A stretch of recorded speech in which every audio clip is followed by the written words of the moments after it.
Boa tarde, amigos do Sul 21. Eu sou Luiz Eduardo Gomes e está começando agora mais uma live do Sul 21. A gente recebe nesta segunda-feira o médico infectologista Ronaldo Alau.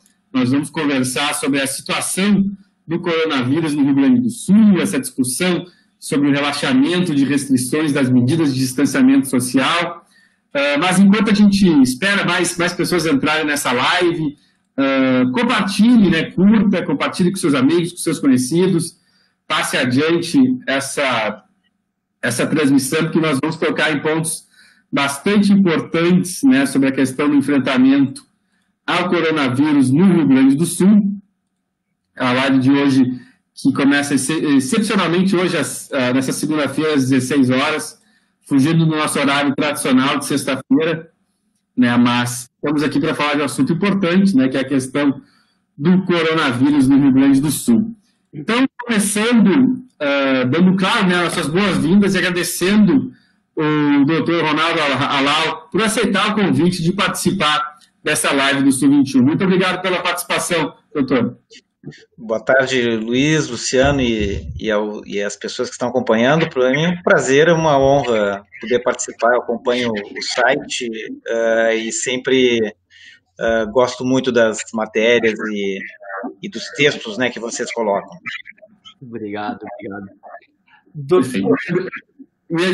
deixa eu apresentar o nosso colega Luciano Zeledo, nosso colega repórter do Sul 21, que vai estar na apresentação da live de hoje. E já te passo, né, Luciano, para te apresentar, dar uma boa tarde para a nossa audiência e já encaminhar a primeira pergunta, doutor Alau. Boa tarde, Luiz, boa tarde, doutor. Doutor, queria começar perguntando, hoje é segunda-feira, a gente está aqui em Porto Alegre na expectativa, nos últimos dias, de muito tempo, um debate acerca de uma liberação por parte da prefeitura de atividades comerciais. Ao mesmo tempo, no final de mais um recorde de ocupação de UTI. Como é que o senhor analisa esse cenário de alta contaminação, recorde de UTI, de internação, e o debate que agora parece que tomou conta totalmente mesmo de liberação do comércio? Bom, uma boa questão, Luciano. Não sei, a tua voz estava um pouquinho com algumas falhas na pergunta, mas eu consegui entender.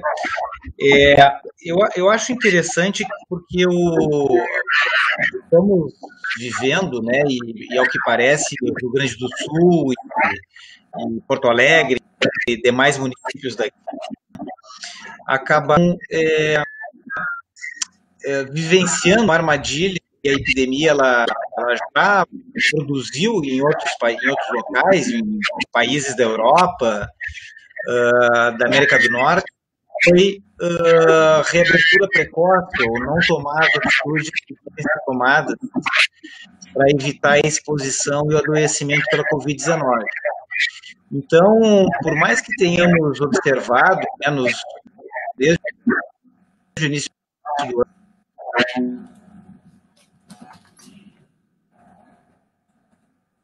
ano, medidas de circulação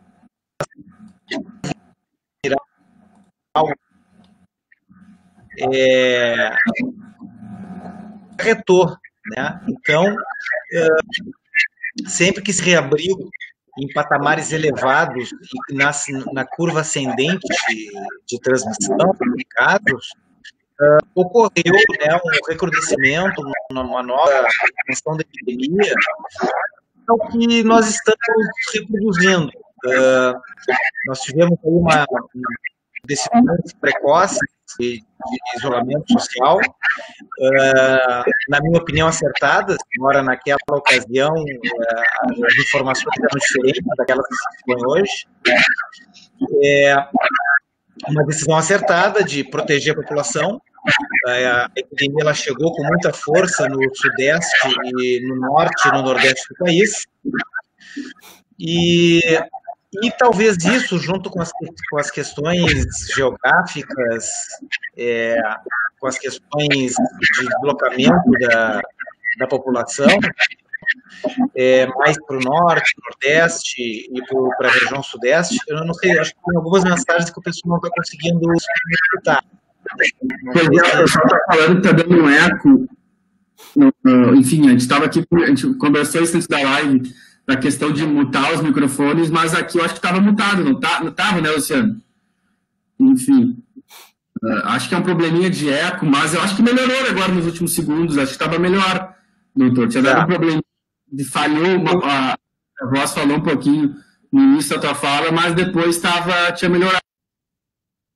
Então eu vou tentar retomar, só para lembrar isso, assim, a gente está vivendo o que fomos alertados, inclusive, né, que com essa epidemia não se poderia relaxar os cuidados de isolamento, e nós vimos isso nos meses anteriores, a partir do hemisfério norte, os países que relaxaram antes do declínio de casos tiveram uma piora, uma expansão da epidemia.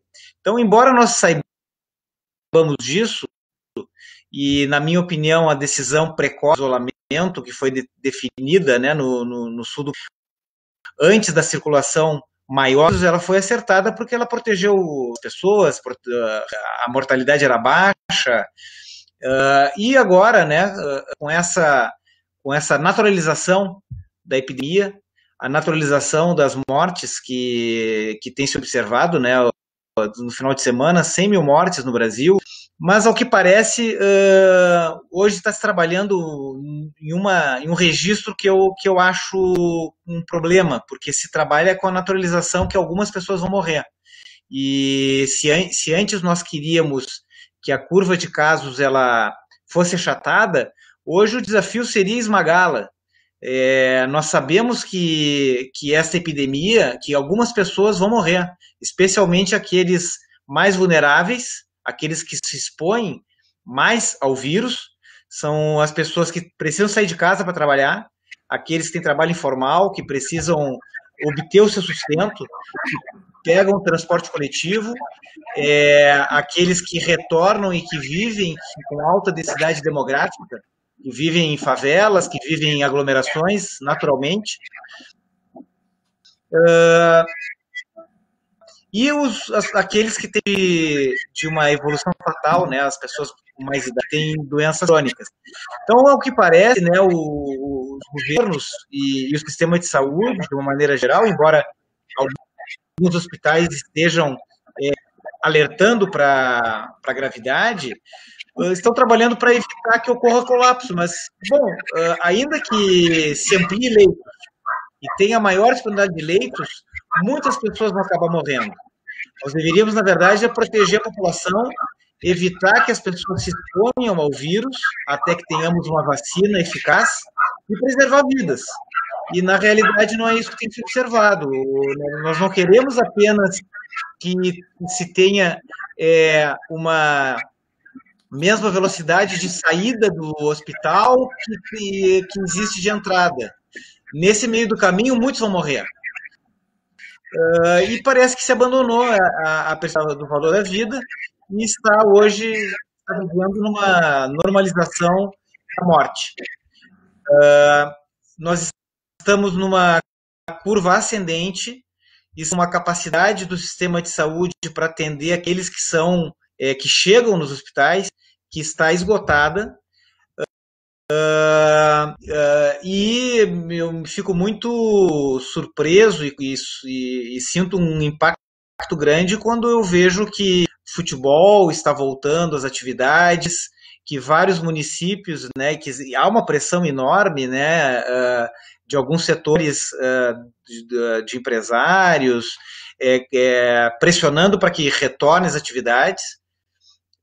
É claro que se vive uma situação de muita dificuldade, o governo federal e os estados e municípios poderiam ter se preparado melhor, preparado a população para enfrentar um período mais prolongado de isolamento, né, com medidas econômicas que protegessem as pessoas, para que elas tivessem renda, para que aquelas que têm algum tipo de empresa pequena, micro e tal, pudessem se manter vivos, com as empresas vivas nesse período, essas medidas elas não foram tomadas. E agora nós temos uma situação que há, né, de grupos empresariais para o retorno ao trabalho. Entretanto, não deixa de ser uma situação perversa, né? Porque quem mais vai se expor com o retorno são aqueles que trabalham, os trabalhadores do comércio, os trabalhadores da construção civil, são eles que vão se expor mais. Eles são os mais vulneráveis. Esse é um conceito que tem que ser cada vez mais trabalhado na Covid-19, que é não só o conceito de risco de alguns segmentos, mas o conceito também que a maior parte da população é vulnerável à transmissão, à exposição à epidemia e tem menos acesso de saúde. Portanto, a doença e a morte, elas serão desiguais, continuam em todas as epidemias e todos os agravos à saúde de maneira geral. O senhor já falou um pouquinho da questão das consequências, né, desse relaxamento do distanciamento social. Eu queria lhe perguntar sobre justamente essa confusão que a gente tem vinda do poder público, tanto municipal quanto estadual, que parece que de algumas semanas para cá está completamente perdido no que fazer, né? A gente teve primeiro, por exemplo, na questão do retorno do futebol que tu mencionaste, né? Inicialmente não era para ter futebol, o governador tinha batido o pé e não ia ter, depois ele logo em seguida volta atrás, aí o prefeito Marquesan proíbe a realização de partidas em Porto Alegre, ele é seguido por alguns prefeitos do interior do estado, mas depois logo em seguida também volta atrás, enfim, teve essa questão do futebol, também teve a questão do lockdown. Há 2 ou 3 semanas atrás se falava que o prefeito estava estudando implementar uma restrição mais rígida em Porto Alegre, não, quem sabe o chamado lockdown, mas que ele não estava encontrando apoio, que ele ia dialogar com os hospitais e com o empresariado sobre a possibilidade disso, né? Aí chega no Dia dos Pais e muda completamente, né? Em vez de discutir o aumento das restrições, se discute o relaxamento. Inclusive, essa semana está para sair um decreto que vai ser um relaxamento ainda mais amplo do que o anunciado na semana passada, e aí de novo tem uma nova confusão com o governo do estado. O governo do estado é contra o relaxamento como foi em Porto Alegre, e agora estão discutindo como é que isso vai ser. Ao mesmo tempo, como o senhor bem falou, não aconteceu nada com o vírus em termos de onda. Existe uma tendência de queda nessas últimas 2 ou 3 semanas do vírus, né? Nós continuamos com recorde de óbitos, continuamos, como eu falava com o Luciano antes da gente entrar no ar, o índice de ocupação de leitos de UTI em Porto Alegre continua no nível mais alto, né? Bateu um novo recorde ontem, e não temos essa perspectiva de queda, que quem sabe poderia vislumbrar, sim, realizar um distanciamento. Eu queria que o senhor avaliasse justamente essa confusão nessa mensagem, esse vai para lá, vai para cá, esse bate-cabeça da prefeitura e do governo do estado nas últimas semanas, que parece ter sido acentuado, né? Porque até então eles vinham mantendo, de certa forma, um padrão mais compreensível, digamos assim, né?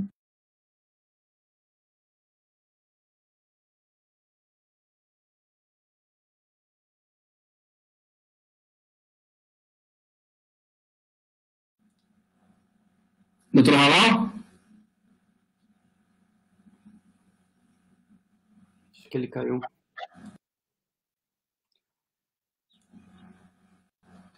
Deu uma... O doutor Ronaldo Halal caiu, mas ele deve estar voltando em seguida. Já voltou. Nos escuta, doutor? Oi. O senhor chegou a pergunta? Voltei. Mas eu consegui entender a pergunta. Sim. A primeira coisa que eu queria com vocês é que já há alguns anos tem se defendido que as políticas públicas, no campo da saúde especialmente, elas devem ser baseadas em evidências científicas. A tomada de decisão na política pública, mesmo que aparentemente não tenha uma correlação, há uma correlação com evidência científica, e a epidemia da Covid-19 nos mostra isso. Então, esse é o primeiro registro que eu acho que é importante fazer, né? Até porque a gente precisa ficar muito alerta à política pública baseada no negacionismo da ciência e a política pública baseada em crenças ou religiões, né? Ela tem que ser laica e tem que ser baseada em evidências. E, obviamente, na saúde, isso a reforma sanitária já marcou na década de 80, baseada também na dimensão dos direitos humanos. O próprio distanciamento social controlado, eu vou entrar na tua pergunta, mas eu quero falar um pouco sobre isso. O distanciamento social controlado, ele foi uma busca do governo do estado em estabelecer algum tipo de parâmetro para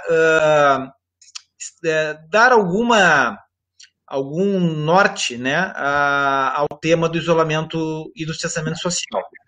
Por outro lado, uma proposta de distanciamento controlado como essa, que está sendo executada no Rio Grande do Sul, ela não era baseada em evidências, ela não havia sido testada antes. E ela fez escolha de alguns indicadores e com pesos, atribuiu pesos a esses indicadores no sentido de tentar reduzir a mobilidade, a circulação das pessoas, quando haviam sinais de que a epidemia ela estava expandindo em níveis mais graves.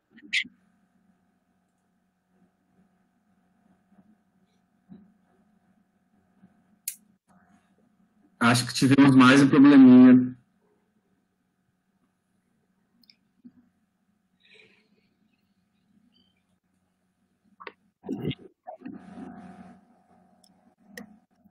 Tá voltando?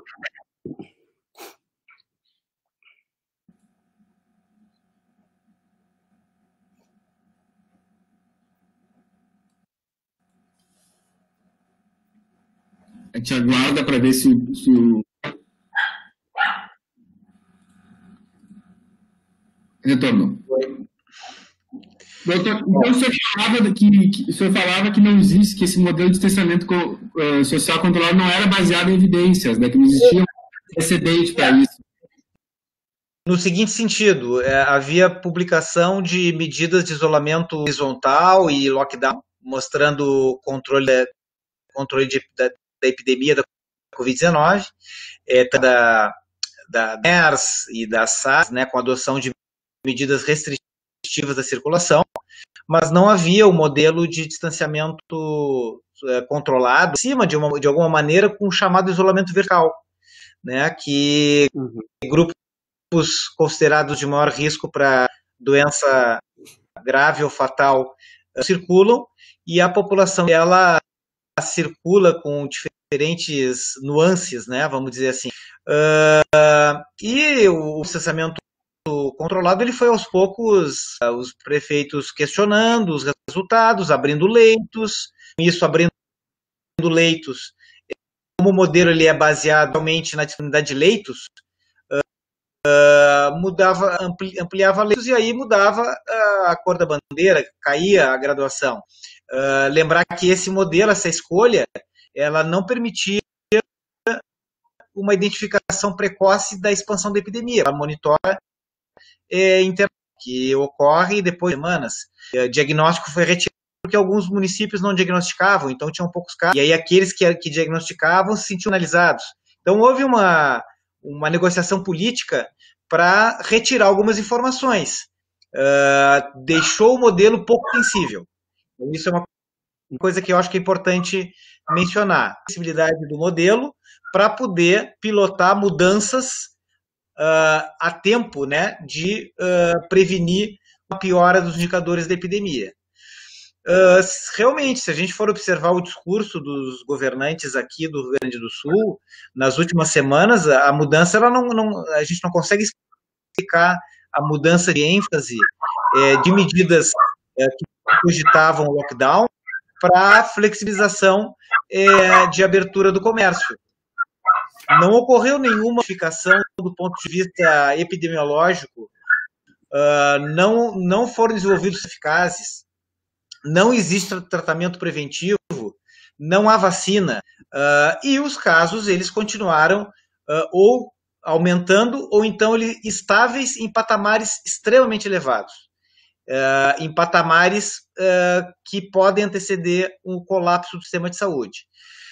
Como a gente também observa que houve um crescimento do discurso e da pressão, né, pelas atividades econômicas, pelo retorno das atividades econômicas que estavam fechadas, provavelmente esse foi o elemento que influenciou junto com o período que nós estamos vivendo que antecede as eleições. Ao que parece, houve um acordo, né, entre os prefeitos e o Estado, inclusive transferindo o poder de decisão para os prefeitos. E isso é um problema, porque os prefeitos sofrem maior pressão e, via de regra, não possuem a mesma retaguarda técnica e científica que o nível estadual ou que o nível federal poderiam compor. Então, ficam mais sujeitos às pressões locais, a decisões também que talvez estejam mirando mais as eleições do que a preservação da saúde da população. Acho que a explicação é... Só para frisar, doutor, nesse sentido, aqui a gente teve em Porto Alegre também a questão do impeachment do prefeito Marquesan, né?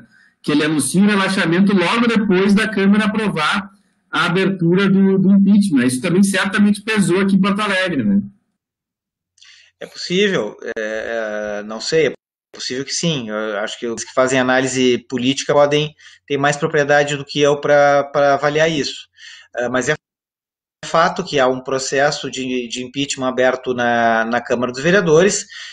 Eu não sei até que ponto que essa correlação de forças entre manter as atitudes restritivas e ampliação tem influenciado, mas eu quero, a síntese assim, e eu posso falar com mais propriedade em relação a isso, decisão de abertura não utiliza como parâmetro evidências científicas.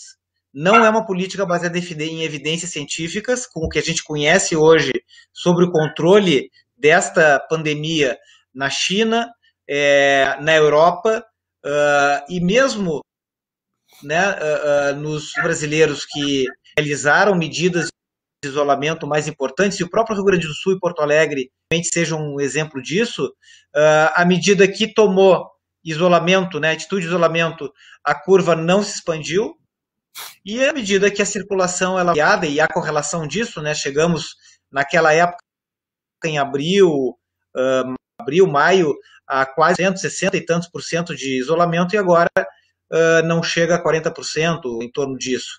E a gente sai na rua em Porto Alegre e vê uma circulação de carros e de pessoas muito grande e muita gente sem usar máscara. Só acho que a gente também tem que tomar cuidado quando transfere a responsabilidade ao indivíduo, às pessoas. A maior responsabilidade pelas pessoas não aderirem às medidas é da falta de políticas adequadas de prevenção, de educação, fornecimento de insumos e assim por diante. Doutor, queria me perguntar, achei interessante quando o senhor fala sobre o sistema de leitos, né, que se dá muita atenção e obviamente merece atenção a capacidade da ocupação de leitos para não entrar em colapso, mas o que a gente acompanha nos últimos tempos é que isso parece que é o único indicador. Se fala mais nisso e a gente escuta pouco os gestores públicos falarem sobre estratégias de romper a cadeia de transmissão do vírus. O próprio isolamento, a gente foi aprendendo com alguns exemplos no exterior, que o isolamento deveria ser acompanhado de uma estratégia de testagem. Testar, identificar os positivos, ir atrás dos contatos e assim sucessivamente. A gente fracassou nisso, né? Aqui, não só no Brasil, mesmo no Rio Grande do Sul, em Porto Alegre. Eu queria te ouvir um pouco sobre essa estratégia de testagem na sua avaliação. Por que a gente não conseguiu realizar de fato isso? É uma falta de capacidade do sistema, de laboratório, de insumos.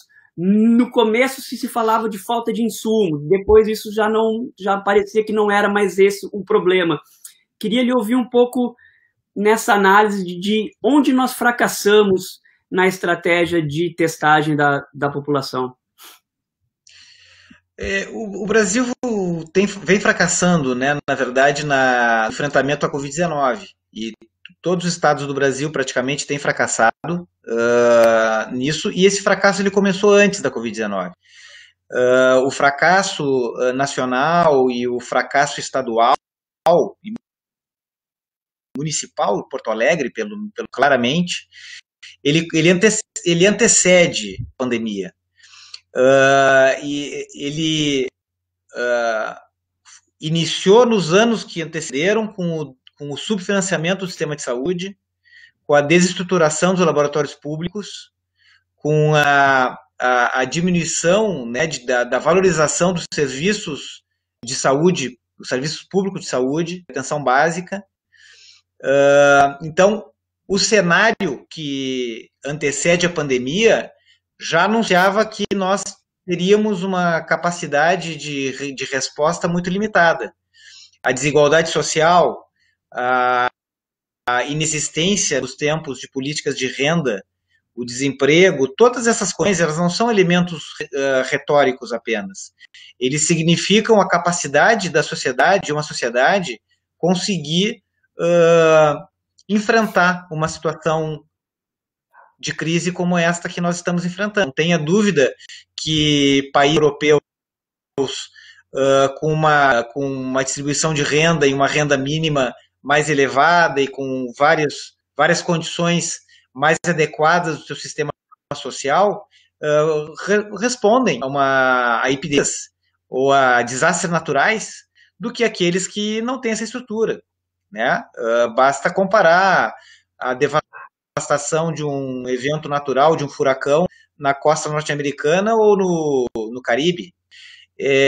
Então, o nosso fracasso ele começou antes da pandemia. E lá no início desta pandemia, de sequência com, primeiro, o país, estados e municípios, o país como um todo, não se preparar para a população ficar em casa e não se preparar para a testagem. Desde quando o ministro Mandetta era ministro da Saúde, e lembremos, Mandetta, um pouco antes de assumir, ou logo que assumiu, estava estruturando um projeto para terminar com a gratuidade do SUS, para terminar com a universalidade do SUS. Digamos, né, de passagem, que poucos hoje se atrevem a seguir o discurso que tinham, que o SUS deve ser extinto, ou que essa política de saúde ela é inadequada, né? A pequena resposta, né, os trabalhadores de saúde, o serviço de saúde tem feito muitas coisas, né? Não é a eles que eu me refiro, mas a resposta insuficiente do ponto de vista nacional, ela tem, né, uma segunda etapa importante ao não prover e com a decisão da gestão Mandetta em testagem, com o argumento que não faria diferença, que casos suspeitos deveriam ser tratados e não tem tratamento e não faria diferença fazer ou não o diagnóstico de certeza. Isso foi um erro. Desde então, o investimento ele foi pequeno, até há insumos, mas não há capacidade de realização de testes na ponta, porque os laboratórios, recursos humanos, eles foram desfinanciados. Deveríamos ter, na verdade, um papel importante da saúde da família, da atenção básica, comunitário de saúde e comunidade, identificando casos, permitindo testagem de casos suspeitos, dos seus contatos, realizando quarentena, estruturas de média complexidade ou baixa complexidade que poderiam abrigar as populações mais carentes que não conseguem praticar isolamento, que não conseguem, por falta de estrutura,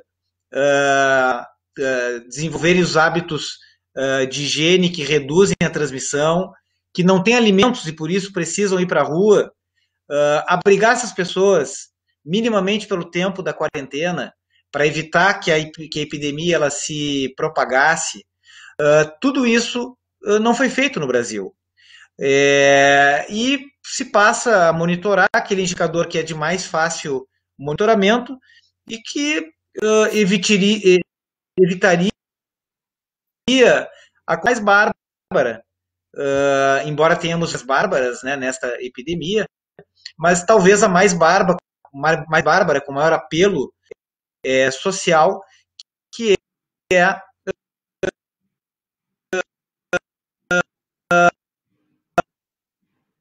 O colapso, a questão de algum para eles, não sei. Doutor, a gente teve um problema no final da sua fala, a gente está escutando perfeitamente até o finalzinho, que começou a dar uma falhada, acho que não sei se o Luciano também não escutou o final da fala. Sim, estava dando um corte ali no final. Não sei se o doutor caiu de novo.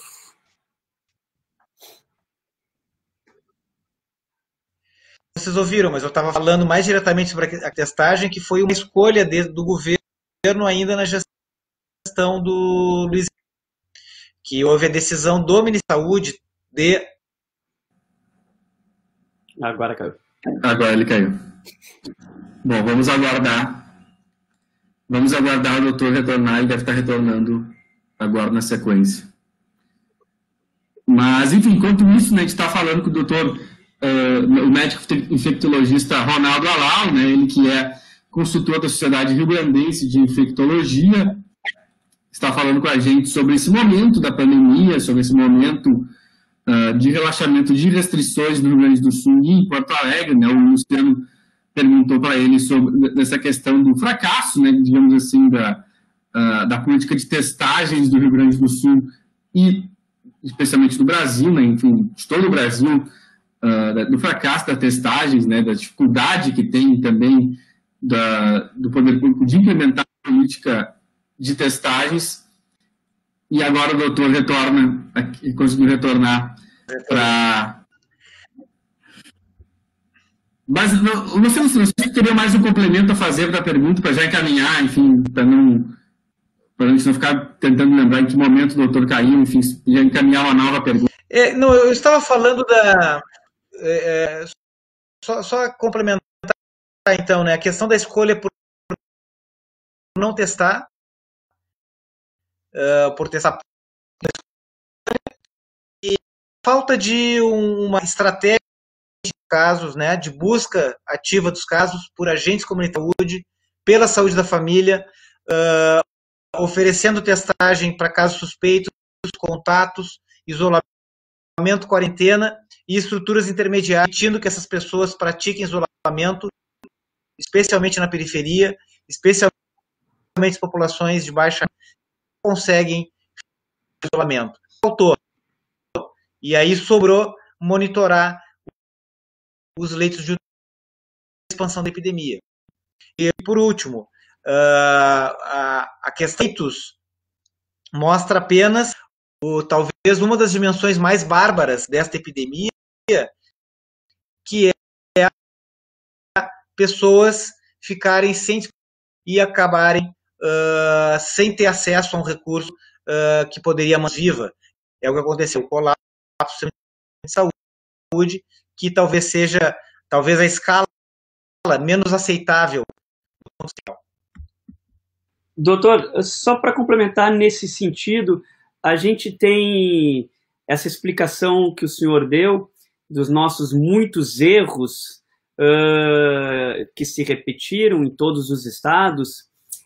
Mesmo assim, a gente hoje, algumas capitais, mesmo Manaus, que foi a cidade que teve um grande colapso no sistema de saúde, mas Manaus, Rio de Janeiro, a cidade, não o estado, a cidade de São Paulo, enfim, algumas cidades hoje, elas mostram um declínio no ritmo de contágio, no ritmo de novas mortes, mesmo tendo feito muita coisa errada. Como é que a gente entende isso? Como que como que o vírus está se comportando nessas capitais, aonde agora a curva ela é descendente?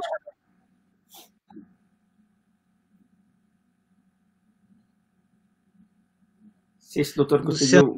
Desculpa, ficou muito cortada a pergunta, não consegui entender dela.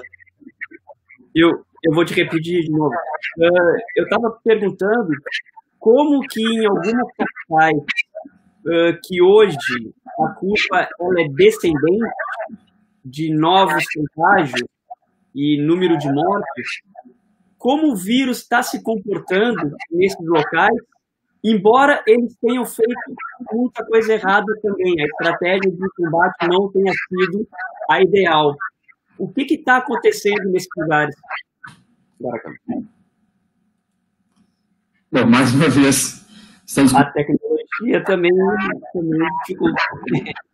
Estamos com um pouco de dificuldades com a conexão com o médico infectologista Ronaldo Alau. Ele deve estar voltando em seguida para responder a pergunta do Luciano. Enquanto isso, enfim, vamos passar alguns comentários, né?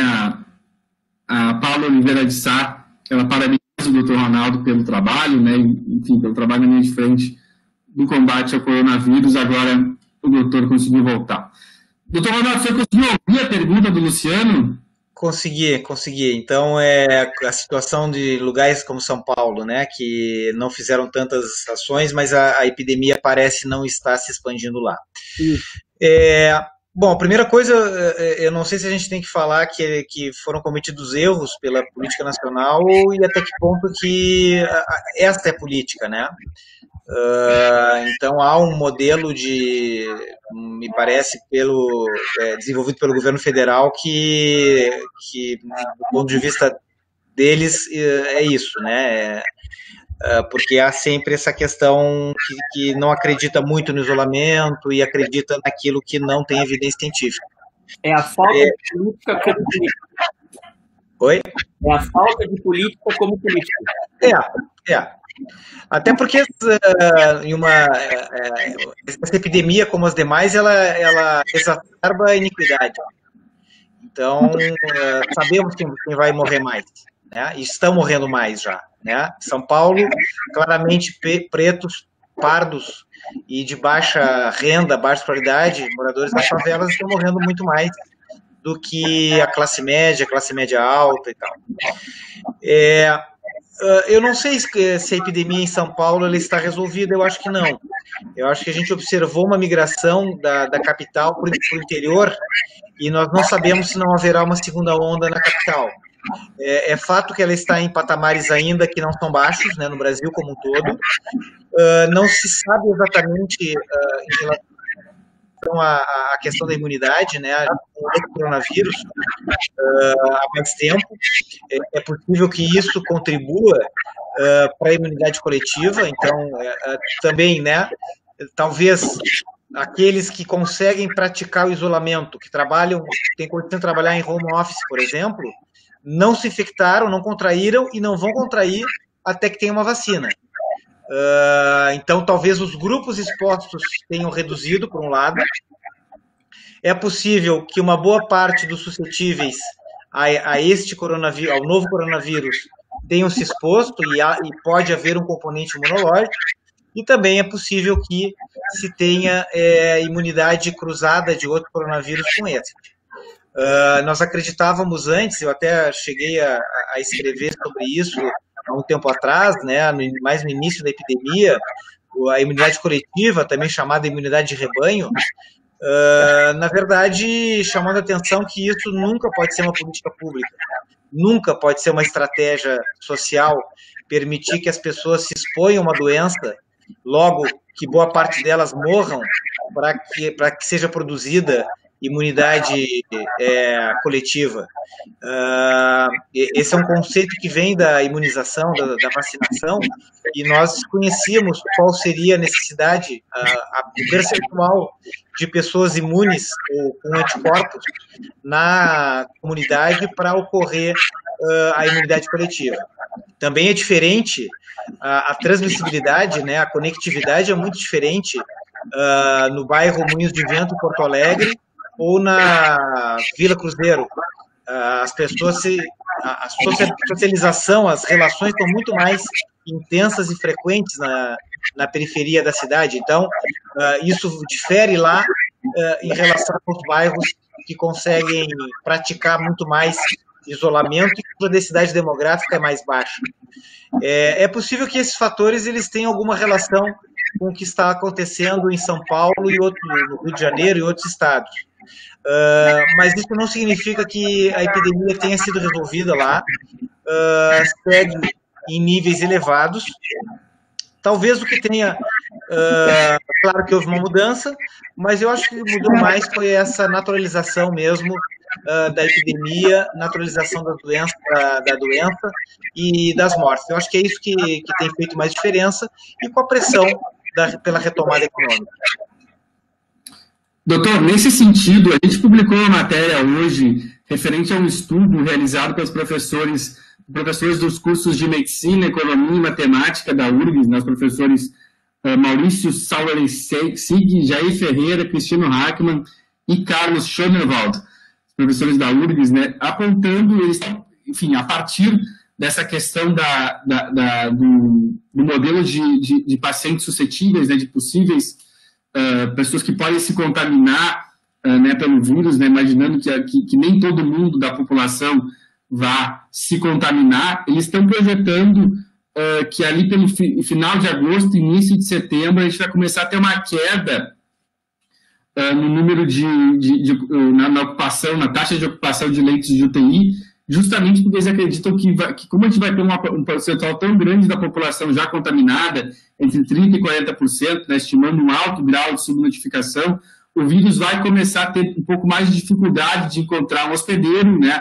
e começando a formar essa imunidade de rebanho. Aí a pergunta que eu faço é a partir do apontamento que eles fazem nesse estudo, que mesmo nesse estudo que eles fazem, de que a gente vai chegar nesse pico no final de agosto, início de setembro, claro que era só uma projeção, mas que, enfim, que nós estaríamos tão longe desse pico e que vai começar uma tendência de queda, isso não significa que o vírus vai desaparecer do dia para a noite, né? Eles apontam que até dezembro, por exemplo, nós vamos ter uma queda lenta e gradual, e só em dezembro a gente chegaria nos mesmos níveis de ocupação de UTI registrados em abril e maio, né? Ou seja, a gente levou 4, 5 meses para chegar nesse nível atual, e levaria também mais 4, 5 meses a chegar nos níveis lá do primeiro momento da pandemia, né? A pergunta que eu faço para o senhor é isso, assim, se é possível que de fato a gente chegue no momento que o vírus não vai conseguir ter a taxa de reprodução, a taxa de contaminação, de contágio que a gente viu em junho e julho, mas que isso vai ter e que isso vai se prolongar por um bom tempo, ainda que em queda. O senhor vê que é mais ou menos por aí que vai acontecer. Eu acho muito difícil a gente conseguir fazer projeções. Tem projeções matemáticas feitas aqui no Rio Grande do Sul que avaliam que se teria aí um pico de novos casos. O pico se daria em novembro, por exemplo. Então é muito difícil a gente conseguir fazer essas projeções, e depende, entre outros fatores, depende do nível de adesão a isolamento. Nós estamos vivendo, na verdade, uma curva que até não é tão elevada, tão agudamente elevada, mas muito duradoura em níveis bastante elevados, bastante altos, que é por conta de não termos conseguido fazer, né, seguir com isolamento durante um tempo que permitisse a redução mais intensa da circulação viral. Eu acho que assim, nós ainda não temos, na verdade, elementos, evidências científicas, primeiro para acreditar que vai ocorrer imunidade duradoura ao coronavírus. Há casos, é claro que talvez eles não sejam os mais frequentes, mas há casos de reexposição com doença branda ou sem sintomas no primeiro momento, e depois na reexposição com doença mais grave. Nós não sabemos qual é a qualidade nem a duração dos anticorpos. E não sabemos ainda qual é o percentual da população que teria, né, anticorpos competentes para isso frear, para formar como se fossem escudos, né, coletivos impedindo a propagação da doença. Já se falou no início que pelo R0, né, pela velocidade de transmissão e pelo número de pessoas que uma infectada, número de transmissões que uma infectada origina, né, o R0, que poderia chegar a 60% a 70%. Alguns estudos sugerem que poderia ser tão baixo quanto 20%. De uma maneira geral, hoje se tem o entendimento que talvez algo como 40% seja o suficiente, mas ainda são hipóteses, né? E não há evidências ainda robustas em relação a isso. São especulações. Eu não sei se nós chegaremos à queda agora em agosto, realmente não sei.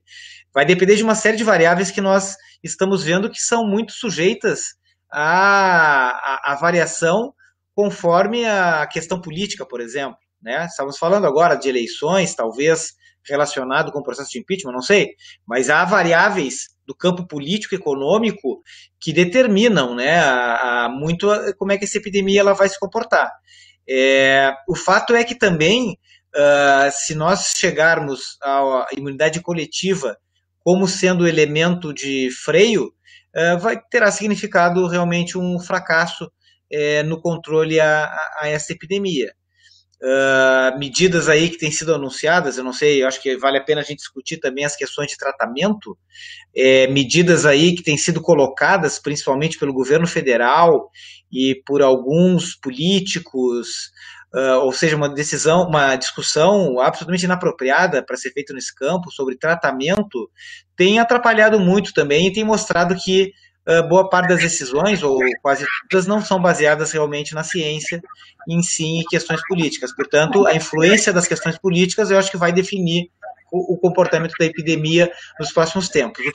Só para finalizar, não há dúvida que o coronavírus ele vai continuar circulando e provavelmente naqueles mais vulneráveis, como eu disse, né? Presídios, aglomerados urbanos, algumas casas de apoio a idosos, lugares que de maior densidade demográfica vão continuar abrigando o vírus e nós teremos assunto com a Covid-19 até uma vacina eficaz e acessível à população. Doutor, já que o senhor tocou na questão do tratamento, que em vários lugares do mundo o tema explorou, mas aqui no Brasil, talvez no paralelo com os Estados Unidos, se criou todo se politizou o medicamento, né? A gente está falando aqui da cloroquina, por exemplo. Eu queria lhe perguntar, a gente tem acompanhado uma corrida, digamos assim, em busca de vacina.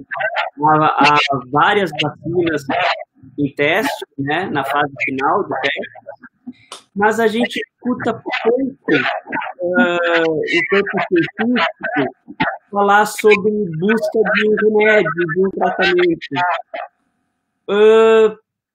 Por que isso? Porque a vacina é a solução definitiva e aí todos os esforços estão direcionados para a vacina. Por que a gente escuta pesquisas em torno de remédio, junto com a vacina? Não, existem uma série de estudos que estão em andamento, né, e vários deles já ocorreram na busca por desenvolver tratamentos.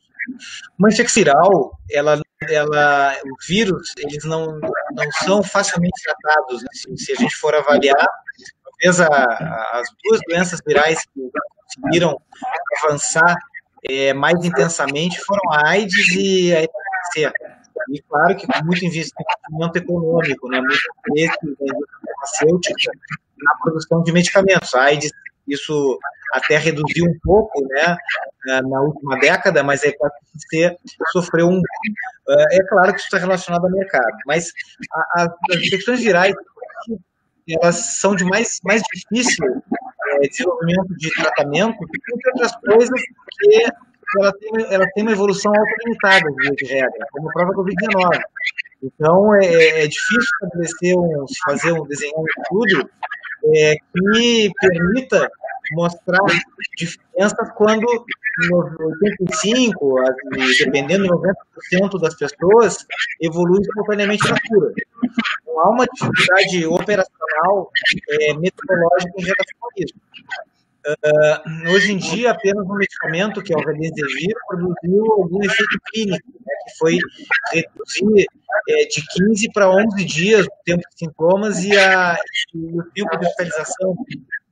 Isso em pessoas, pacientes com Covid-19, que precisavam de oxigenoterapia. Então, nós temos, assim, uma dificuldade que é metodológica mesmo. Várias outras epidemias e doenças virais, elas passaram sem um tratamento eficaz.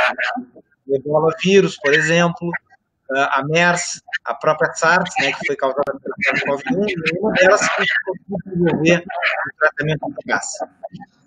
O que nós tivemos foi um atropelo a partir de dados in vitro, né, que é quando se coloca em ambiente laboratorial células infectadas por vírus, e aí se coloca algum medicamento para avaliar se nível de crescimento viral. Nós tivemos aí uma contaminação desses resultados preliminares, já que só 10% de medicamentos que têm alguma ação in vitro, eles provaram ser eficazes testados em seres humanos.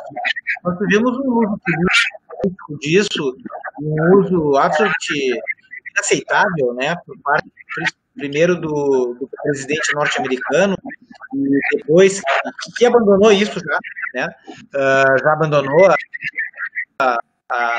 o uso político da cloroquina, mas isso se manteve aqui no Brasil e que causa muita preocupação, né? Isso se mantém, existe uma perspectiva, um critério, né, para a consideração disso, que das melhores evidências científicas, baseado em estudos ou dados não publicados, na experiência do médico, que na hierarquia das evidências científicas é a mais frágil, porque a minha opinião ela é obviamente influenciada pelo meu conjunto de valores e também por eu querer o bem do paciente.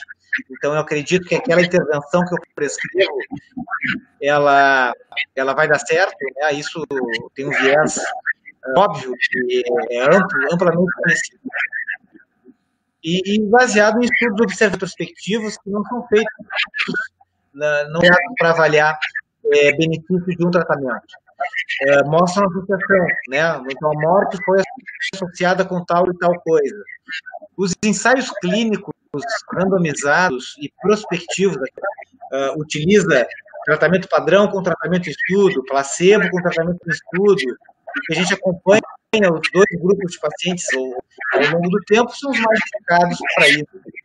Eles mostraram que não houve benefício nenhum com o uso de hidroxicloroquina, e, portanto, isso tem que ser abandonado, né? E não se justifica ter protocolos de tratamento com medicamentos sem eficácia.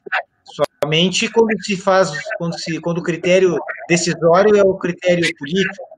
O Brasil já há muitos anos estabeleceu uma comissão nacional para avaliar a incorporação de tecnologias no SUS, que se chama de avaliação de tecnologias em saúde.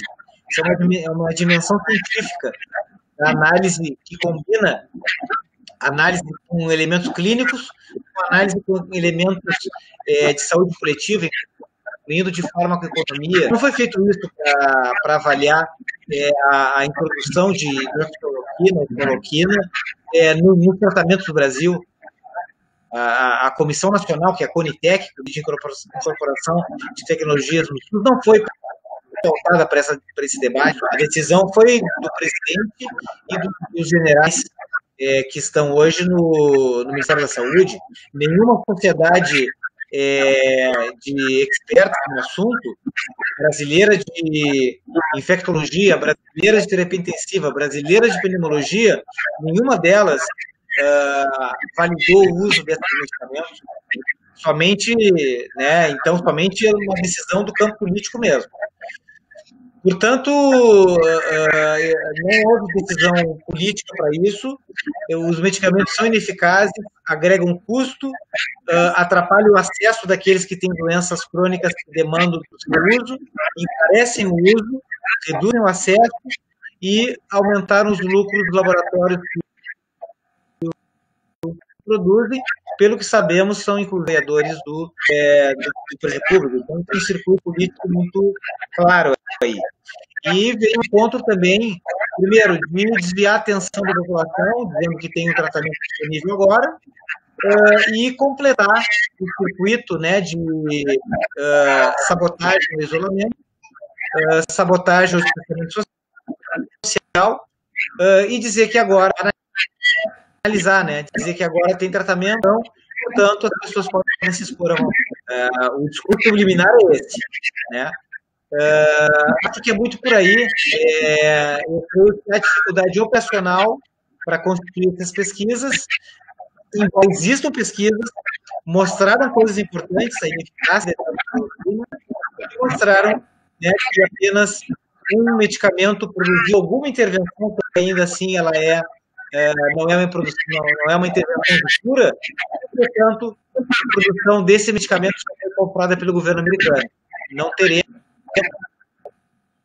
Remdesivir, por exemplo, para ser administrado no Brasil.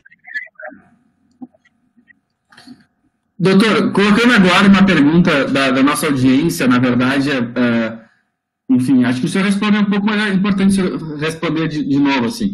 Existe alguma projeção, pergunta da Paula Oliveira de Sá, existe alguma projeção numérica que possa sensibilizar políticos a curto prazo, no sentido de tomar medidas mais eficazes contra o coronavírus? Acho que ela pergunta no sentido de que tem uma projeção que possa explicar que determinadas medidas podem ter resultados a curto prazo ou não. Dá para ter algum tipo de projeção que permitisse, enfim, ter um resultado mais de curto prazo ou não? Como é que o senhor vê isso? Eu acho que, assim, que as informações, do ponto de vista humanitário, elas estão disponíveis. Do ponto de vista científico, técnico, elas estão disponíveis. Ainda que tenhamos subnotificação, ainda que não saibamos quais são os hotspots, né, quais são os pontos de propagação da epidemia, nós não sabemos claramente, né, porque isso não é monitorado da maneira como deveria ser. O Luciano mencionou isso na pergunta sobre testagem.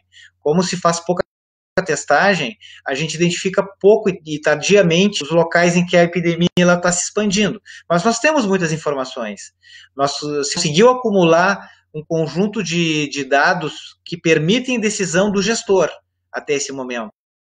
Então, nós já sabemos, se não houver isolamento, com a circulação das pessoas, o vírus circula. Isso se sabe, é domínio público. Já se sabe que alguns grupos vão sofrer mais. Algumas pessoas vão morrer, principalmente os mais frágeis de saúde, né? Doenças crônicas, mais idade. Nós sabemos que vai aumentar a desigualdade social com a epidemia. E também sabemos que os países que enfrentaram com medidas mais flexíveis, que estão demorando mais para recuperar sua economia, a economia sofreu mais. Enquanto que o enfrentamento mais vigoroso produziu menor sofrimento econômico também. Quando se compara a Suécia com os outros países escandinavos, que é a comparação mais apropriada, não é a Suécia com o Brasil ou com a Inglaterra, é a Suécia sendo comparada com a Dinamarca, com a Noruega, com a Finlândia, embora eles tenham diferenças também entre eles, mas a cultura, a demografia, o Estado, né, a ação programática é muito mais parecida, a característica genética é mais parecida, se a gente for olhar para indicadores biológicos. Se mostra, né, que a Suécia sofreu muito mais com a Covid-19 do ponto de vista sanitário e do ponto de vista econômico do que os outros países comparáveis com a Suécia. Informações nós já temos. Na minha opinião, o que falta é definir qual é a prioridade na decisão. Se a prioridade ela deve ser a ciência, se deve ser a preservação da vida, se deve ser construir equidade, e se é também a economia, né, ou se é uma questão muito mais política e economia imediatista, né, de estar aberto, mas a pergunta também é quem vai consumir se estiver aberto, né? Quem vai para o comércio fazer compras hoje, né? O exemplo de Blumenau, né, que abriu lá o shopping e divulgou imagens vexatórias, né, para todo o país, e depois se deparou com o crescimento, com a expansão da epidemia de uma forma muito importante. Daqui a pouco vai acontecer. O Rio Grande do Sul estava, assim como o sul do país, né, os outros estados do sul do país, estavam com uma resposta muito interessante. Como eu falei no início, parece que se perdeu, né, no velho ponto da Covid-19. A doença não se expande porque é praticado isolamento, e aí os governantes, alguns setores acham que, então, bom, não tem epidemia. Chegamos a ouvir isso.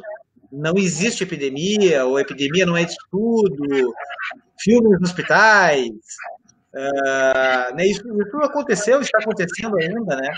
Então, eu acho que é muito mais uma questão mesmo de critério para tomar decisão e não de falta de informação para tomar essas decisões que nós estamos discutindo aqui hoje. Perfeito, doutor.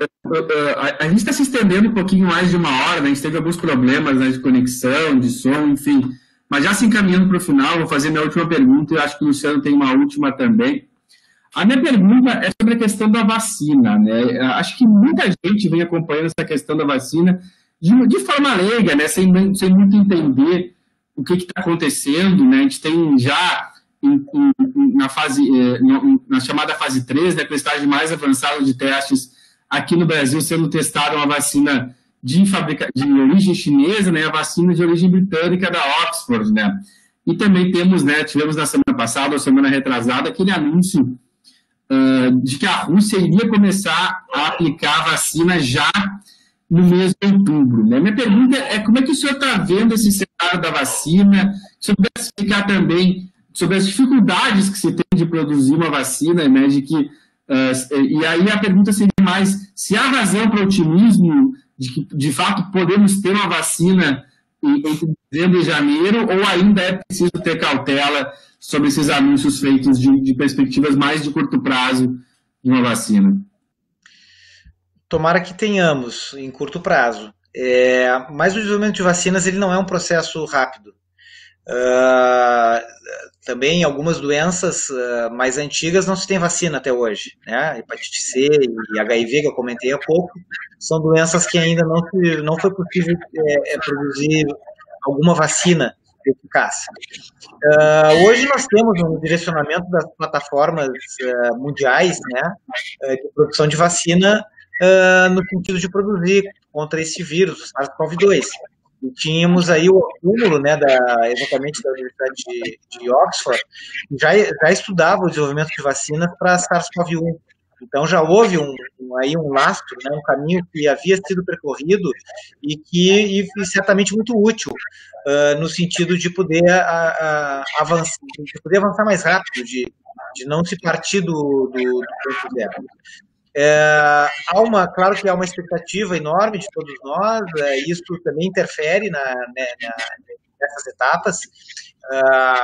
A fase 3 do desenvolvimento de vacinas é para avaliar a eficácia em humanos e a segurança em humanos.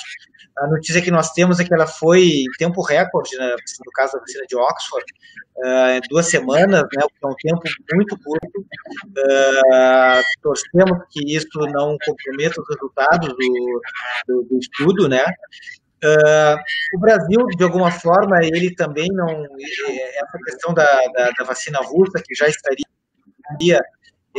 administrada da conclusão do desenvolvimento da vacina, é algo que realmente preocupa, no sentido de não se saber ao certo a sua segurança e mesmo eficácia, mas lembrar que o Ministério da Saúde do Brasil já fez da vacina de Oxford para administrar na população antes de ter os resultados de eficácia. Então, talvez muito mais para sinalizar com, fazendo alguma coisa, diante da ausência de decisões relevantes no campo do controle da Covid-19. Também há uma disputa aí que está ocorrendo entre a vacina de Oxford, que está sendo financiada pelo governo federal, com a vacina chinesa, né, que está sendo desenvolvida pelo Butantan, que está sob gestão estadual do governo estadual de São Paulo. Então, possivelmente, aí existe também uma disputa política e essa questão do imaginário, né?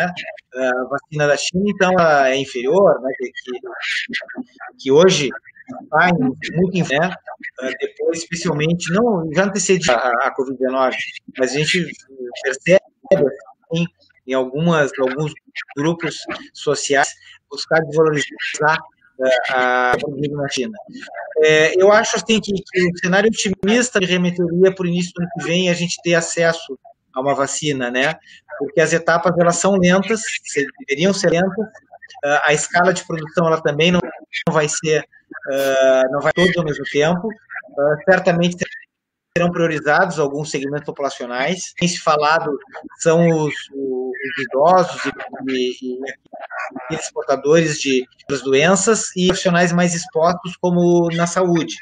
São grupos relevantes de serem protegidos. Eu chamaria atenção também para as populações mais vulneráveis, que são aquelas, como eu falei, que não conseguem praticar o isolamento social.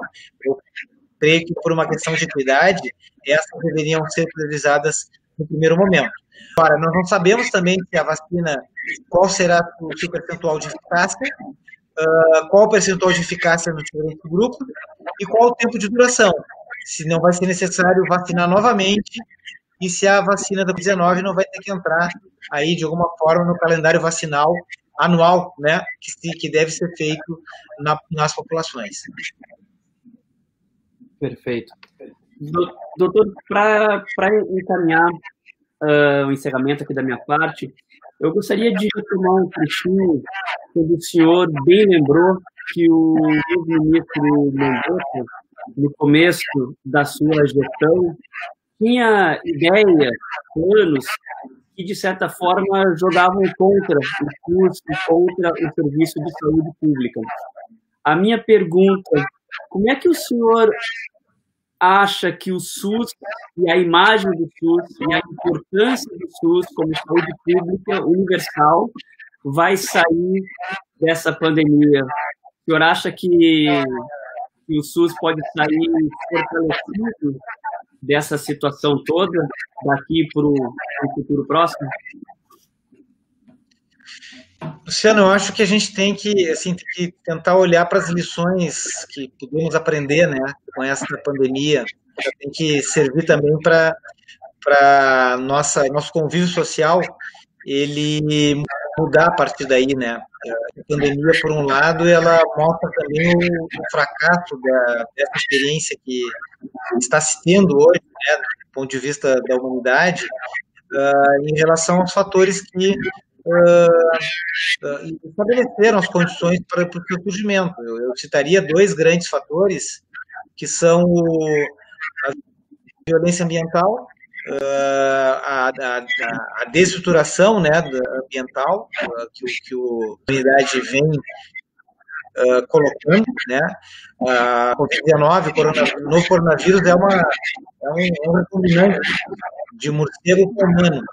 É uma zoonose.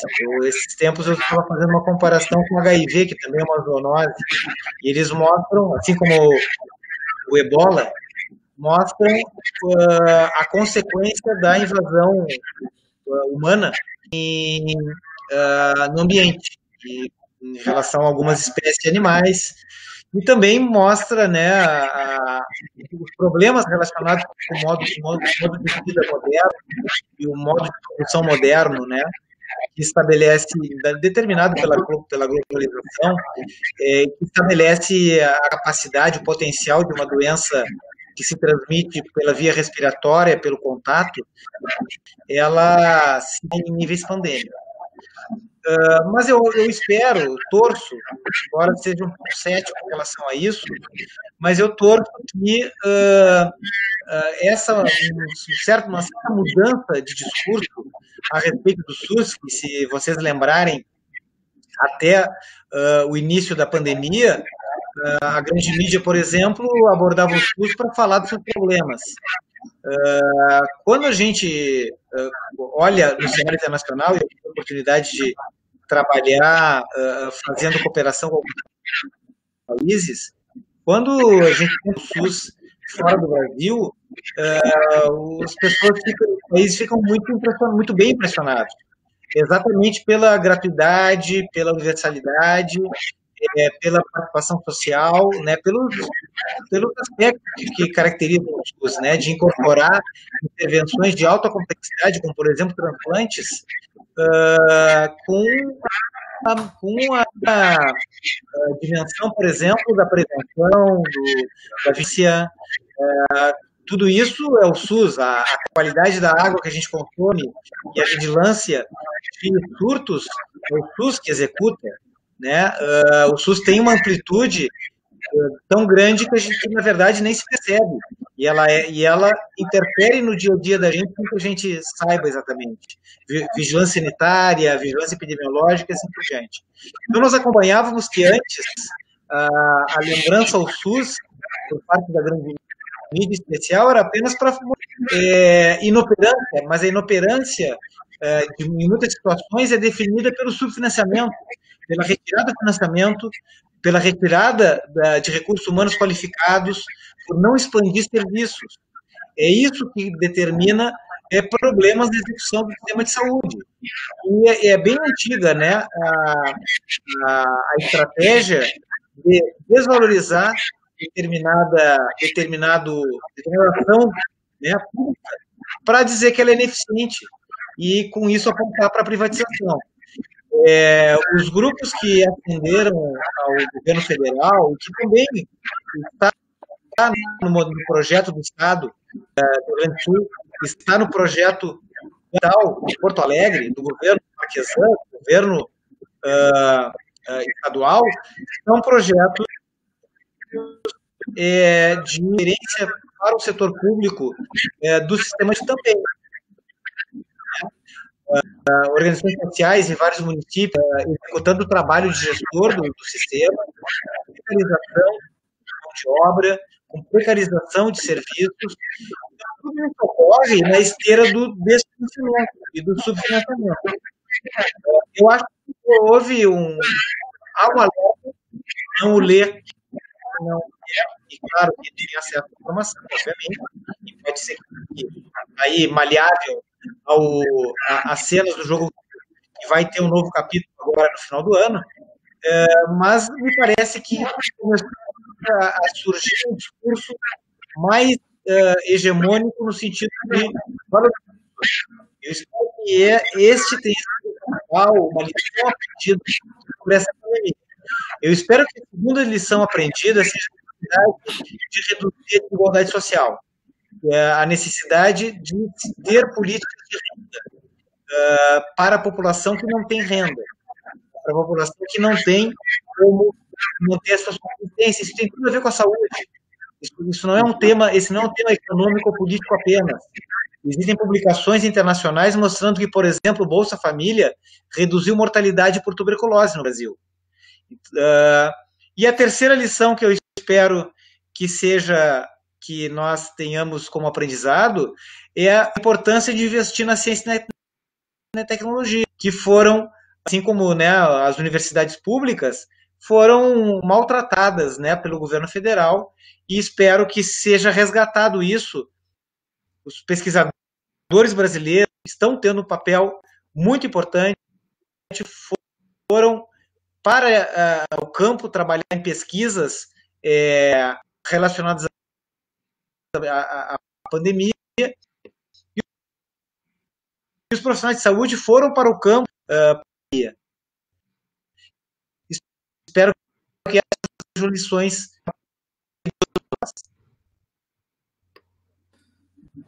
Perfeito, doutor.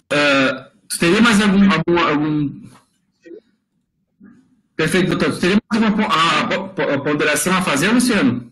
Não, ótimo.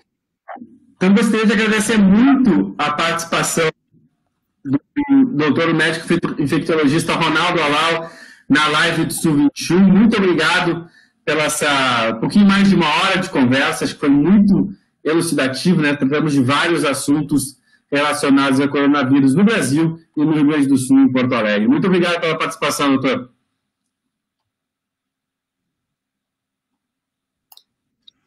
como foi a característica, caiu.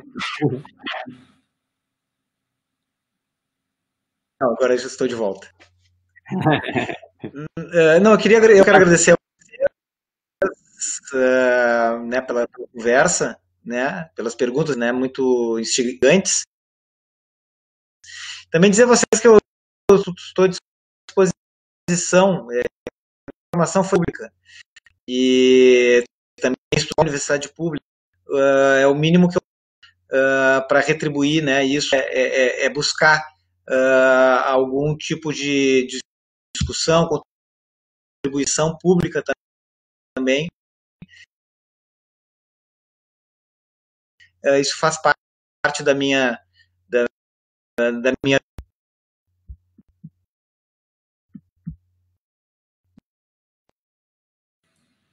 Bom, tivemos mais uns probleminhas aqui agora no final, mas enfim, acho que deu para, apesar de todos os problemas, acho que deu para acompanhar bem, né, a fala do doutor Halal, né, acho que durante a maior parte do programa conseguimos ter um mínimo, né, de problemas técnicos. Agradecer também o Luciano, né, pela participação aqui, né, o Luciano, repórter do Sub-21, pela participação, né, nessa live do Sub-21, e agradecer especialmente a todos vocês que acompanharam o programa de hoje. Convido a todos que gostaram, né, dessa discussão, que compartilhem com seus amigos, né, passe a palavra da live do Sub-21 à frente, né, curta, compartilhe, enfim, jogue nos grupos do WhatsApp. E fica o convite para continuar acompanhando, né, a live do Sub-21. A gente tem tentado fazer semanalmente, sempre uma discussão sobre um assunto que está na atualidade, né, enfim, como não poderia deixar de ser, a gente tem feito muitas discussões sobre a situação da Covid-19, né, doença causada pelo novo coronavírus, né. Então fica aqui até logo, um abraço a todos e até o próximo programa.